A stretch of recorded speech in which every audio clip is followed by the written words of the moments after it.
Hello my dear students, welcome back to my YouTube channel. मेरे YouTube channel पर आप लोग का बहुत बहुत स्वागत है।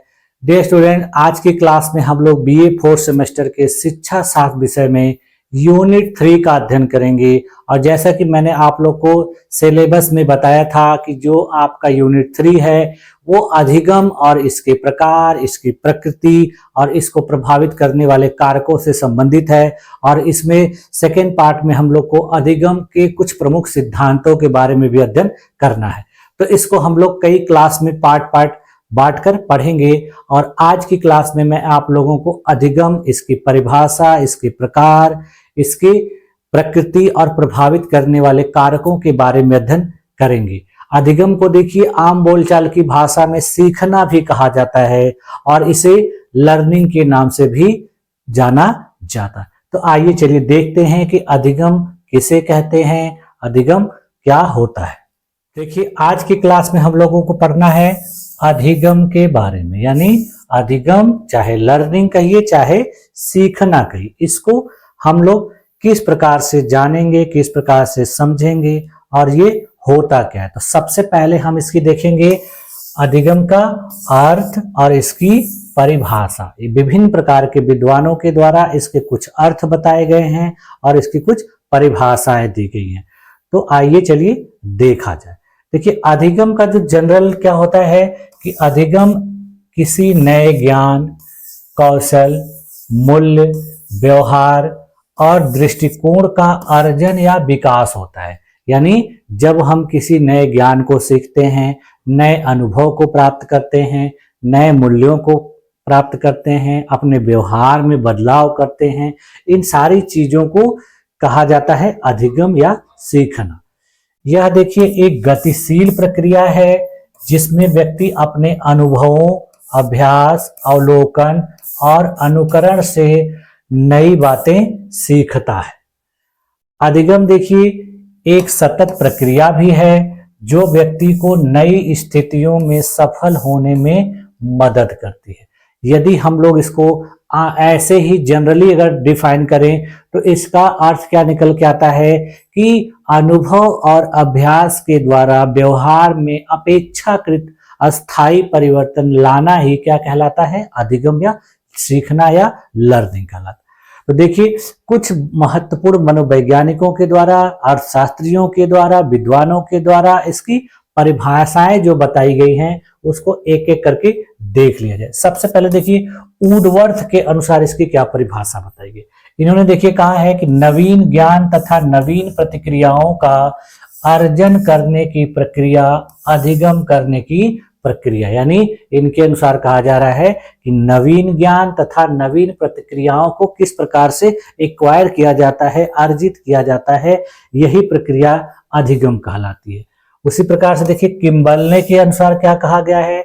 इन्होंने कहा है कि पुनर्बलित अभ्यास के फलस्वरूप व्यवहार जन्य क्षमता में आने वाले अपेक्षाकृत अस्थायी प्रकृति का परिवर्तन ही अधिगम है। यानी इन्होंने कहा कि पुनर्बलन के अनुसार जब हम कोई अभ्यास करते हैं और उस अभ्यास के परिणाम स्वरूप हमारे व्यवहार में अपेक्षाकृत अस्थायी परिवर्तन आता है तो वही अधिगम कहलाता है। उसी प्रकार से देखिए गेट्स एवं अन्य लोगों ने क्या कहा है कि अनुभव तथा प्रशिक्षण के द्वारा व्यवहार का उन्नयन अधिगम है। उसके बाद देखिए गिलफोर्ड जी ने क्या कहा है कि व्यवहार के कारण व्यवहार में आया कोई भी परिवर्तन अधिगम है। उसके बाद देखिए क्रो एवं क्रो के अनुसार क्या कहा गया है। इन्होंने कहा है कि आदतों, ज्ञान तथा अभिवृत्तियों का अर्जन ही अधिगम है। उसके बाद देखिए क्रो एवं क्रो के द्वारा एक और भी परिभाषा दी गई है। उन्होंने कहा है कि अधिगम वह प्रक्रिया है जिसके द्वारा व्यक्ति अनुभवों के आधार पर नए व्यवहार का विकास करता है। इसके बाद देखिए स्किनर नामक मनोवैज्ञानिक ने क्या कहा है कि अधिगम व्यवहार में अपेक्षाकृत अस्थायी परिवर्तन लाने की प्रक्रिया है जो अभ्यास एवं अनुभव के परिणाम स्वरूप होता है। यानी इन सभी लोगों के द्वारा एक ही बात बार बार कही जा रही है कि व्यवहार में अपेक्षाकृत अस्थायी परिवर्तन लाना। और अपेक्षाकृत अस्थायी परिवर्तन कैसे लाना है, तो अनुभव और अभ्यास के द्वारा।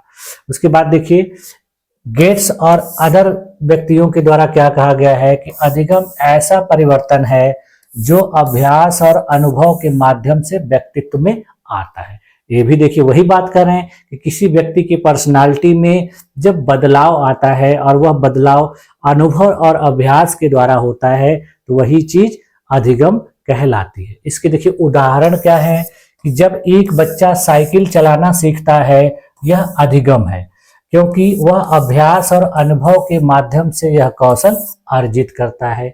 उसके बाद देखिए दूसरा उदाहरण क्या है कि जब स्कूल में गणित के प्रश्न हल करना कोई बच्चा सीखता है तो यह भी अधिगम का ही एक उदाहरण है। अब देखिए अधिगम के प्रकार, अधिगम कितने प्रकार का होता है, टाइप्स ऑफ लर्निंग। अधिगम को देखिए कई प्रकारों में विभक्त किया गया है, जिसमें देखिए कुछ इसके आधार हैं जिनके आधारों पर इसको हम विभाजित करते हैं। तो सबसे पहले देखिए किए जाने वाले कार्य की प्रकृति के आधार पर अधिगम को कितने भागों में बांटा गया है। तो देखिए इसके आधार पर अधिगम को हम लोग देखिए 3 भागों में बांटते हैं। पहला है शाब्दिक अधिगम, वर्बल लर्निंग, दूसरा है गत्यात्मक अधिगम, मोटर लर्निंग, और तीसरा है समस्या समाधान अधिगम यानी प्रॉब्लम सॉल्विंग लर्निंग। इसको देखिए इस प्रकार से इमेज के माध्यम से भी हम देख सकते हैं। देखिए यहाँ है लर्निंग, इसको 3 पार्ट में इस प्रकार से बांटा गया है। ठीक, पहला है शाब्दिक अधिगम, दूसरा है समस्या समाधान अधिगम और तीसरा है गत्यात्मक अधिगम। उसके बाद देखिए शिक्षण के स्तर के आधार पर अधिगम को भी देखिए 3 भागों में बांटा गया है। पहला है देखिए स्मृति स्तर अधिगम यानी मेमोरी लेवल लर्निंग, दूसरा है अवबोध स्तर अधिगम अंडरस्टैंडिंग लेवल लर्निंग, और तीसरा है चिंतन स्तर अधिगम यानी रिफ्लेक्टिव लेवल लर्निंग। इसको देखिए इस प्रकार से भी हम लोग देख सकते हैं। ये देखिए जो चिंतन स्तर का अधिगम या लर्निंग होता है ये बहुत हाई लेवल की लर्निंग होती है, ये उच्च क्लासेस के बच्चों के लिए होती है। इस प्रकार का अधिगम उनके अंदर दिखाई देता है। उसके पहले देखिए अवबोध स्तर की लर्निंग आती है। यह देखिए जो माध्यमिक और इंटर स्तर के बच्चे होते हैं उनके अंदर पाई जाती है, और इस अधिगम के बाद ही जो रिफ्लेक्टिव या चिंतन स्तर का अधिगम संपन्न हो पाता है। और जो सबसे निचले स्तर का अधिगम होता है वो मेमोरी लेवल का होता है। ये छोटे क्लास के बच्चों में इस प्रकार का अधिगम होता है और करवाया जाता है। तो एक प्रकार से देखा जाए तो यह जो अधिगम है सबसे पहले होता है, ये इसके बाद होता है, और ये सबसे अंत में होता है। ये उच्च लेवल का अधिगम माना जाता है, ये निम्न लेवल का अधिगम। देखिए निम्नतर स्तर का अधिगम जो है ये पहला वाला है, और इसके बाद धीरे धीरे होते हुए उच्च स्तर पर जाते हैं। उसके बाद देखिए शैक्षिक उद्देश्यों के आधार पर यानी शिक्षा का जो उद्देश्य होता है उसके आधार पर अधिगम को देखिए फिर 3 भागों में बांटा गया है। पहला है संज्ञानात्मक अधिगम यानी कॉग्निटिव लर्निंग, दूसरा है भावात्मक अधिगम यानी अफेक्टिव लर्निंग, और तीसरा है चेष्टात्मक अधिगम या साइकोमोटर लर्निंग। इसमें देखिए क्या है कि जब किसी बालक को कोई चीज सिखाई जाती है वो उसको सीखता है, समझता है। उसके बाद देखिए जब वो सीख लेता है, समझ लेता है, तब किसी की भावनाओं को समझना सीखता है कि क्यों कौन से व्यक्ति दुख में है, कौन से व्यक्ति को समस्या है, कौन सा व्यक्ति मुसीबत में है, तो किसको हेल्प करनी चाहिए, इन सब चीजों को वो सीखता है। और जब इन सब चीजों को सीख लेता है तब फिर वो अंत में उन सब चीजों को सीखने के आधार पर उसकी मदद करता है, यानी अपने शरीर और अपने हाथों का उपयोग करके काम को बेहतर तरीके से करना सीखता है। तो ये सारी चीजें जो होती हैं ये साइकोमोटर लर्निंग में आती हैं।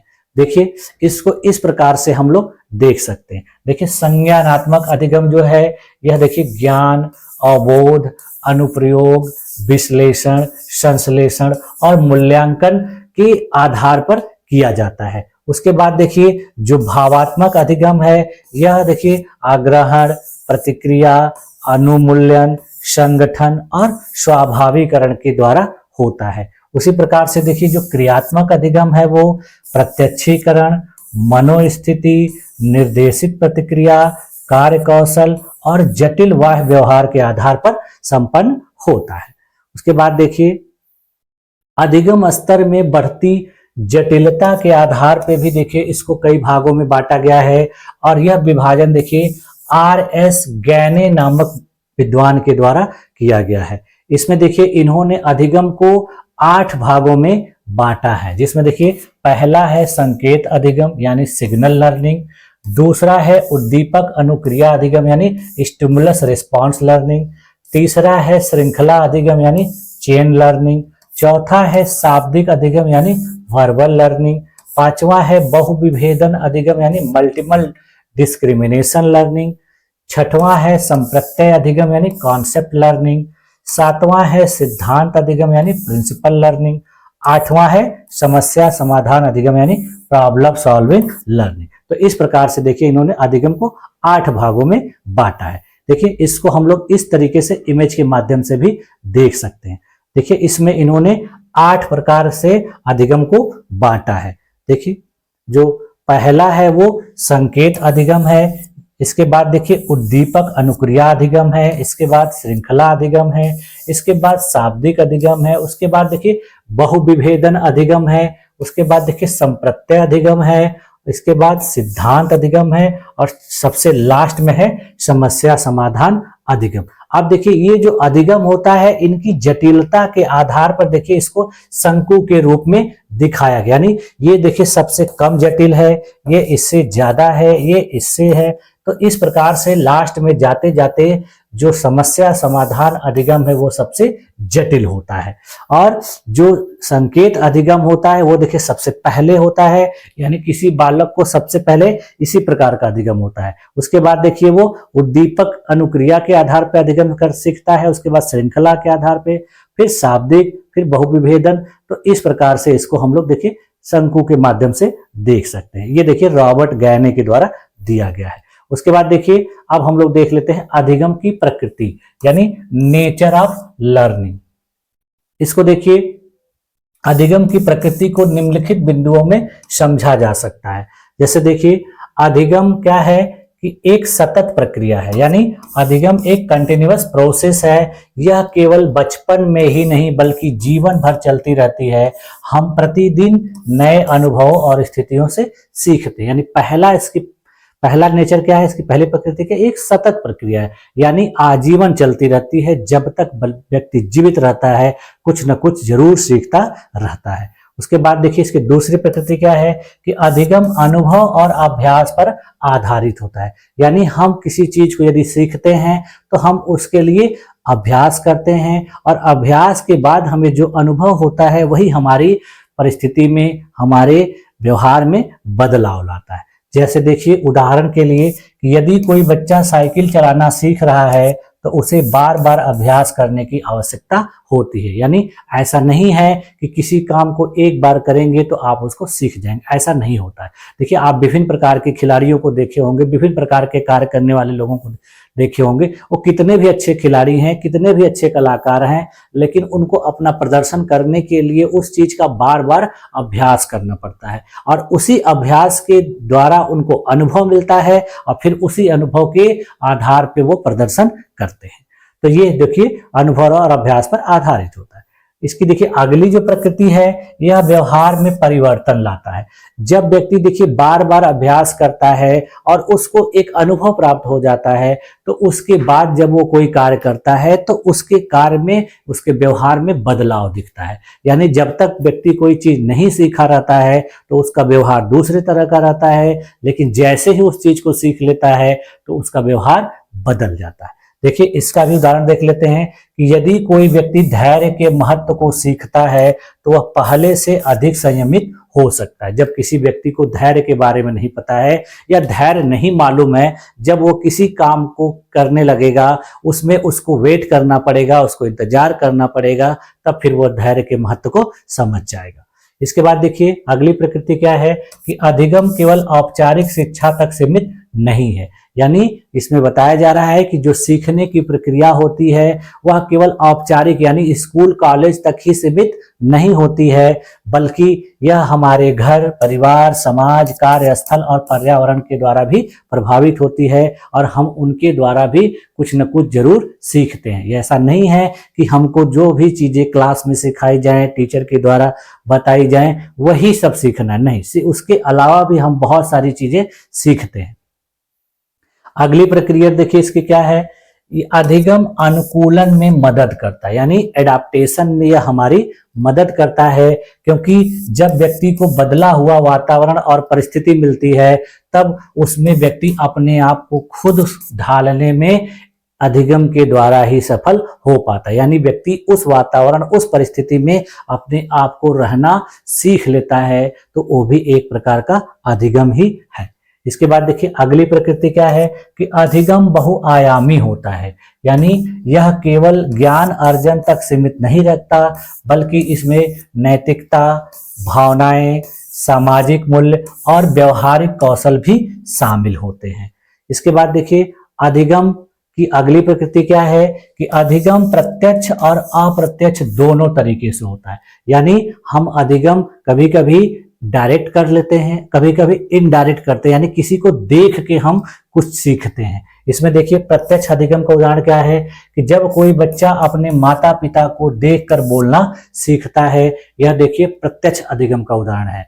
उसी प्रकार से देखिए अप्रत्यक्ष अधिगम का उदाहरण क्या है कि जब कोई व्यक्ति किसी पुस्तक को पढ़कर नया ज्ञान प्राप्त करता है, तो यह एक प्रकार का अप्रत्यक्ष अधिगम है। उसके बाद देखिए अगली प्रकृति क्या है इसकी, अधिगम में प्रेरणा का महत्व होता है। यदि व्यक्ति सीखने के लिए प्रेरित यानी मोटिवेटेड नहीं है, तो अधिगम की प्रक्रिया प्रभावी नहीं होगी। देखिए इसमें कहा जा रहा है कि जब किसी व्यक्ति को या किसी बालक को, किसी छात्र को कोई चीज सिखाई जा रही है, तो उसका मोटिवेटेड होना बहुत जरूरी है। यदि वह अभी प्रेरित नहीं होगा, मोटिवेटेड नहीं होगा, तो किसी चीज को जल्दी नहीं सीख पाएगा, उसके सीखना जो है बहुत डिले होगा और वह प्रभावी नहीं होगा। अगली प्रकृति क्या है देखिए, अधिगम के लिए उचित वातावरण आवश्यक है। यदि कोई बच्चा पढ़ाई के लिए उचित वातावरण में है, तो अधिगम प्रभावी ढंग से हो सकता है। यदि उसको उचित वातावरण नहीं मिल रहा है, तो उसका अधिगम प्रभावी नहीं होगा और वह बाधित होगा। अगला देखिए क्या है, अधिगम व्यक्तिगत विभिन्नता पर निर्भर करता है, यानी हर व्यक्ति का, हर बालक का, हर स्टूडेंट का सीखने का जो तरीका है वो अलग अलग होता है और उनकी जो सीखने की गति है वह भी अलग अलग होती है। यानी सभी लोग एक ही तरीके से किसी भी चीज को नहीं सीखते हैं। कोई बहुत जल्दी सीख जाता है, किसी को सीखने में बहुत ज्यादा समय लगता है। तो ये सारी चीजें जो है एक तरह से इंडिविजुअल डिफरेंस पर आधारित होती हैं।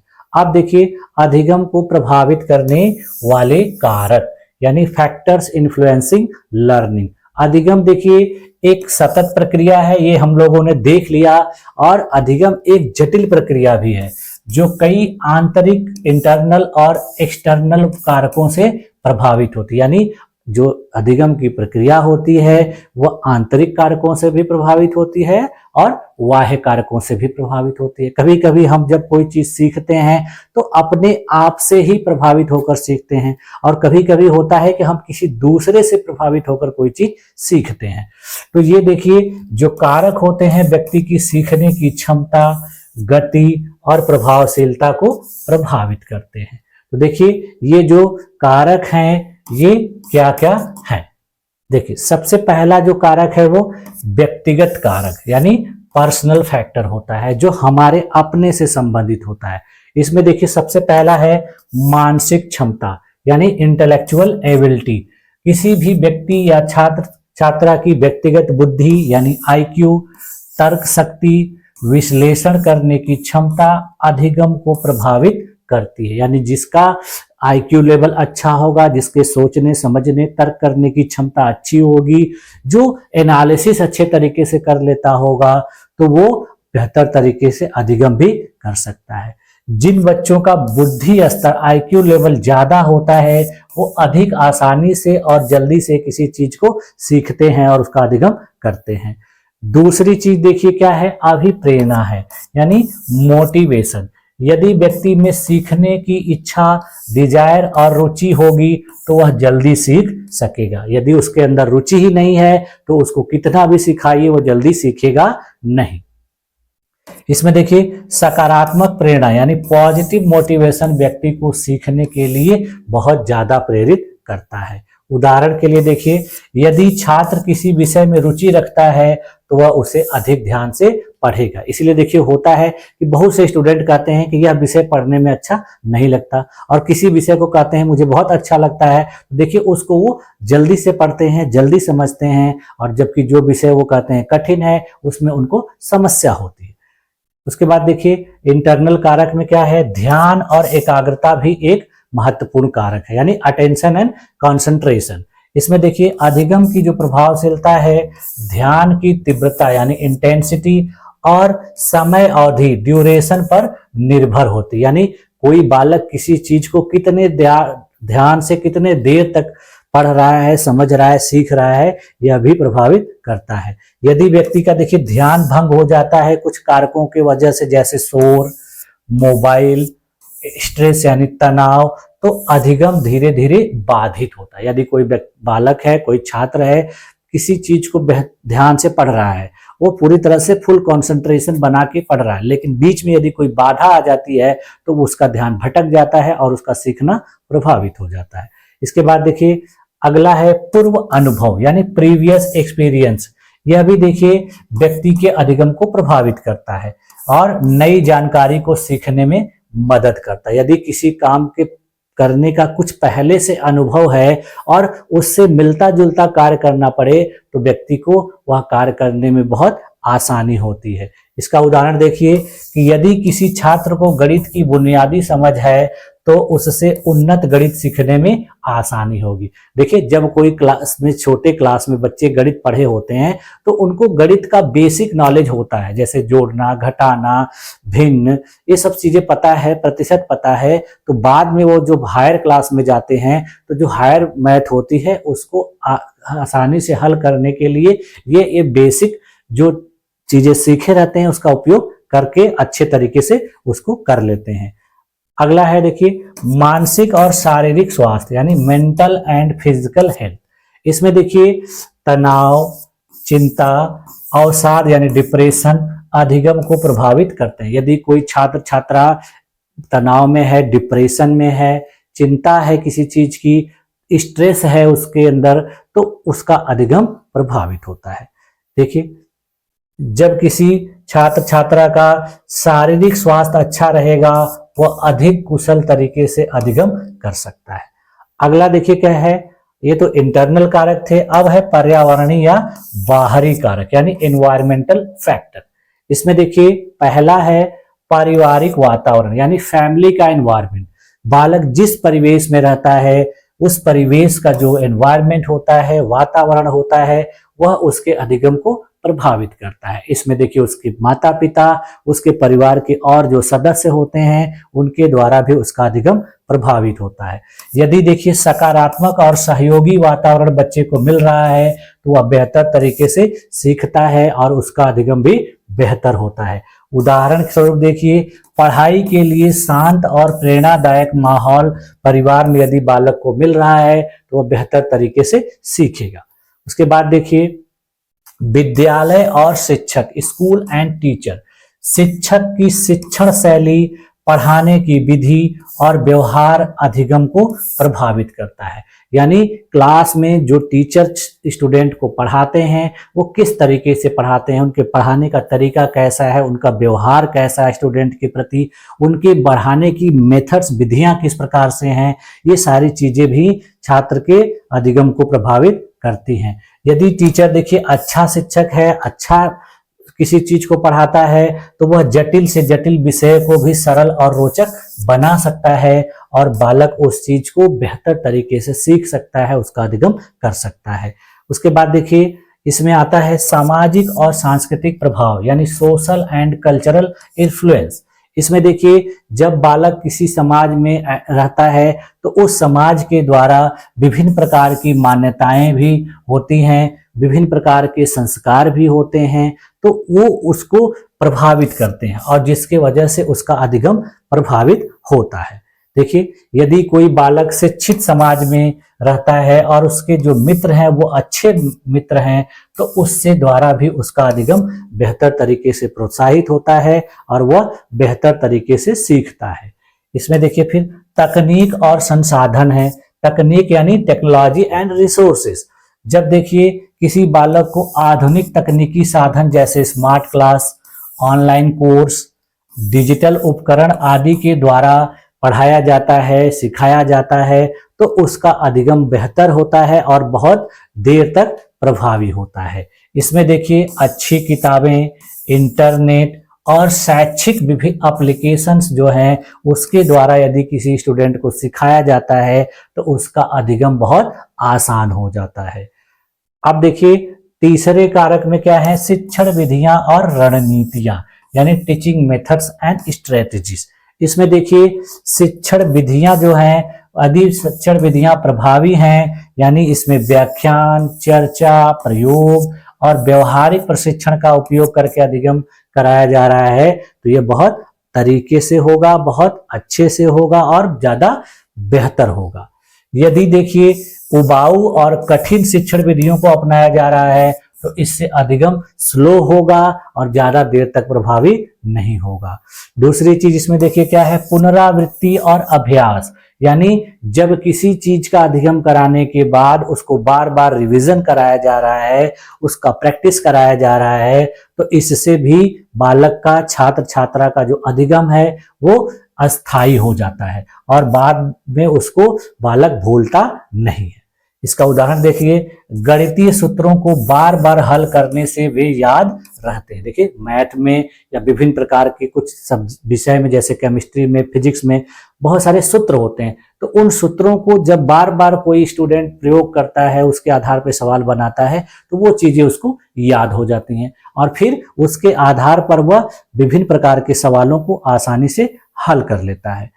अगला है देखिए फीडबैक और सुधार, यानी फीडबैक एंड इम्प्रूवमेंट। यदि जब कोई बालक है किसी चीज को सीख रहा है, उसको सीखने में समस्या आ रही है, तो उसको समय समय पर यदि फीडबैक मिलता रहे और उसके गलतियों को इम्प्रूव कराया जाए, उसको सुधारा जाए, तो वह और तेजी से सीख जाता है। यदि उसको नहीं बताया जाए तो उसको लगता है कि मैंने जो कुछ भी किया है वो सही है, लेकिन जैसे ही उसमें कोई फीडबैक दे दिया जाए, उसमें इंप्रूवमेंट करा दिया जाए, तो और बेहतर तरीके से वो सीख जाता है। इसमें देखिए शिक्षक का मार्गदर्शन और सकारात्मक आलोचना, कंस्ट्रक्टिव क्रिटिसिज्म अधिगम को प्रभावी बनाते हैं।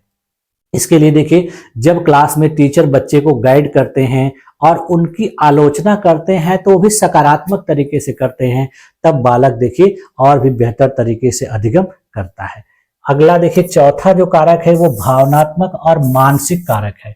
इसमें देखिए जो है आत्मविश्वास जो है बालक के अधिगम को बहुत प्रभावित करता है। यदि छात्र या छात्रा आत्मविश्वास से भरपूर है तो वह तेजी से और कुशलता से सीखता है। आत्मसंदेह यानी सेल्फ डाउट अधिगम को धीमा कर सकता है, यानी यदि किसी को अपने ऊपर ही डाउट है तो उसका अधिगम स्लो हो जाएगा। उसके बाद देखिए चिंता और तनाव, एंजाइटी एंड स्ट्रेस, यह भी देखिए अधिगम को प्रभावित करता है। यदि अत्यधिक दबाव या डर व्यक्ति के सीखने की क्षमता को प्रभावित कर रहा है तो इसको दूर करने से उसका अधिगम बेहतर होगा। उदाहरण के लिए देखिए जब किसी परीक्षा को देने से पहले स्टूडेंट डरते हैं तो अधिगम उनका प्रभावित होता है और परीक्षा में वो परफॉर्मेंस बेहतर नहीं दे पाते हैं। इसके बाद देखिए अगली चीज है जिज्ञासा यानी क्यूरियोसिटी। यह देखिए व्यक्ति किसी विषय में स्वाभाविक रूप से रुचि रखता है तो वह उसे गहराई से समझने का प्रयास करेगा। देखिए स्टूडेंट यदि किसी टॉपिक के प्रति, किसी विषय के प्रति क्यूरियस है तो उस चीज को वो बहुत जल्दी सीखेगा और उसमें उसको उस चीज को सिखाने के लिए टीचर को ज्यादा मेहनत करने की जरूरत नहीं पड़ेगी। इसमें देखिए जिज्ञासा जो है अधिगम की गति को बढ़ा देती है, जिससे अधिगम बहुत तेजी से होता है। ठीक है, तो ये सारी चीजें जो थी हम लोगों ने अधिगम के बारे में देखी। अब देखिए अगला जो है अधिगम से ही रिलेटेड है वार्क मॉडल, यानी इसका फुल फॉर्म होता है, यह एक प्रकार की लर्निंग स्टाइल है। तो इसके बारे में देखिए हम लोग नेक्स्ट क्लास में पढ़ेंगे। आज की क्लास में यहीं तक रखा जाए, तो वार्क के बारे में हम लोगों को नेक्स्ट क्लास में पढ़ना है। तो आज की क्लास में आप लोगों ने इन सब चीजों को बेहतर तरीके से पढ़ा, समझा, देखा और मुझे पूरी उम्मीद है कि यह सब चीजें आपको समझ में भी आई होंगी। आप लोग इन सब का नोट्स बना लीजिएगा और उसके बाद फिर आगे की क्लास में मैं आगे की चीजों को कराऊंगा। तो आप लोगों ने अपने आप को इतने देर तक इस क्लास में बनाए रखा, इसके लिए आप लोग का बहुत बहुत धन्यवाद। मिलते हैं नेक्स्ट क्लास में। Thank you.